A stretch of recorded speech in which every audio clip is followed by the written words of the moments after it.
Life is an incredible archive of stories. If you do it right, or even if you do it wrong, just living long enough will supply you with a treasure trove of memorable adventures.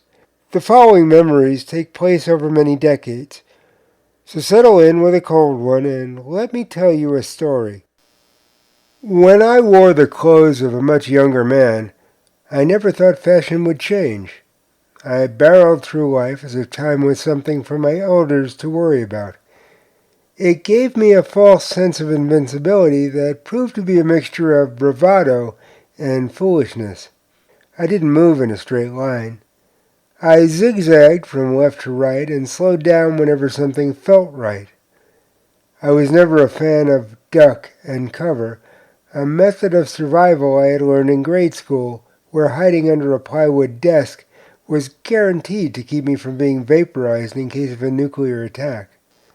As I grew into my late teens and early 20s, that false invincibility morphed into the concept of confront, challenge, and conquer. It was a survival method that would help me overcome my fears and frustrations. At the very least, I would be in control of my own fate, no matter the outcome. As my life progressed, a funny thing happened. The more I used the concept of confront, challenge, and conquer, the more confident I became about myself. I began viewing adversity as a challenge, not a conduit for depression. It wasn't as if I didn't have a treasure trove of personal adversity from which to draw, because I did. To begin with, I was living in a wheelchair. This was many years before the Americans with Disabilities Act came into effect. A difficult life was made even more difficult by a society uncomfortable with what they didn't understand. I noticed that people tended to talk down to me. In the literal sense, I understood and could deal with that. But they also talked down to me intellectually. That was not something that was easy to understand or accept. It's a little like talking louder to someone who doesn't speak English. It doesn't make them understand you better. It just makes them feel less frustrated about what they can't do. And so I embarked on a journey that all the medical experts had told me was impossible. I attempted to level the playing field by leaving the wheelchair behind. I won't say it was easy. Personal growth never is. It took many years of pain, sweat, and tears. The journey was a long one with all the twists and turns that journeys have. But in the end, I found myself walking with forearm crutches. I hadn't completely won the battle, but I had diminished the degree of adversity. I also became emboldened in the belief that if I could overcome this, I could overcome anything. But anything comes in many forms. In that instance, my adversity was within my control. Life doesn't always work that way. Most times, things happen that are out of your control. That is when adversity can take its biggest toll. Life is like a roller coaster. It can go from the highest of pleasures to the depths of sadness in seconds. I am a lifelong bachelor. I've always believed that you can't live with someone else if you can't live by yourself.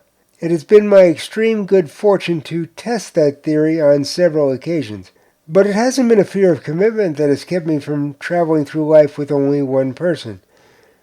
To be honest, I never saw any of my relationships coming. They happened when I wasn't looking, and they lasted as long as we both thought they should.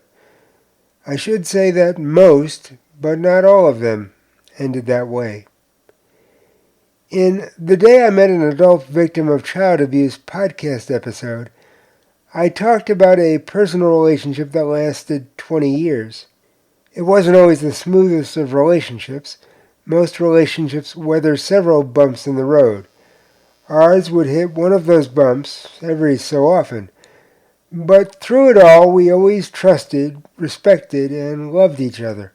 It may not have always looked that way from the outside looking in, but we were comfortable with each other. That was all that mattered. Until the day I woke up and she didn't. Hours later, I remember slumping into the living room couch. I looked down into the eyes of her cats, who were looking up at me as if they knew what had happened. My only thought was, what will I do now? At that moment, I realized that the answer was staring me in the face. I had responsibilities. I had to stay focused and clear-headed. I had to confront the situation. I had to challenge the depression that wanted to take over my mind. I had to conquer my fear of the future. It would have been much easier to sink into a blur of self-pity and alcohol-fueled escape, but that wouldn't have changed what happened. It would have only changed me. That sense of purpose got me through Stinky's death about 6 years later. Jet's passing 7 months ago was a little more difficult to deal with, because he had been my pandemic buddy. He was also the last living link to a relationship that had lasted 2 decades. But my sadness was tempered with the fact that they had lived long and happy lives. Stinky lived to be 18 years old, and Jet achieved the ripe old age of 27. It was comforting to know that I had lived up to my responsibility, not only to Leslie, but to myself. Now, when I think of Jet, Stinky, and Leslie, I have a smile on my face. In the end, I faced these losses and became a stronger person because of the way in which I chose to deal with them. By dealing with emotional adversity in the same way I had dealt with physical adversity. I chose to embolden myself rather than sink into self-pity. Dealing with adversity means dealing with life on your own terms, not the other way around. You may not always win, but how much you lose is solely up to you. Therein lies a hidden strength that will make you stronger when you are forced to face future adversities. I write a fictional series in which the main character is a handicapped man in his late 60s. He has a saying, "Life may bend me many times, but it will only break me once." Those are words to live by. Until the journey brings us together once more, take care and stay safe.